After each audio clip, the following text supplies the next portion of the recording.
اعوذ باللہ من الشیطان الرجیم بسم اللہ الرحمن الرحیم۔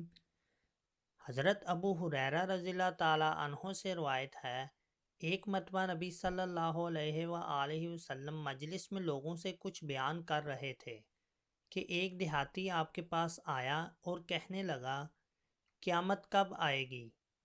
رسول اللہ صلی اللہ علیہ وآلہ وسلم اسے کوئی جواب دیے بغیر اپنی باتوں میں مصروف رہے۔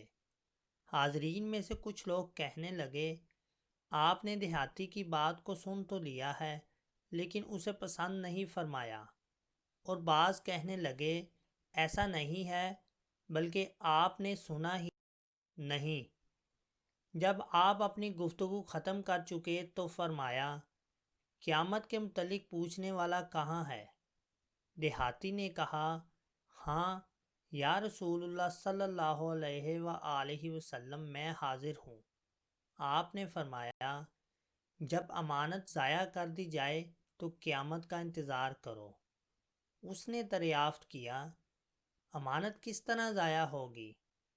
آپ نے فرمایا، جب ذمہ داری کے کام نااہل لوگوں کے سپرد کر دیے جائیں تو قیامت کا انتظار کرنا۔ دوستو، حدیث مبارکہ دوسرے لوگوں کو شیئر کر کے ان کے علم میں بھی اضافہ کیجیے اور چینل سبسکرائب بھی کر دیجیے۔ جزاک اللہ۔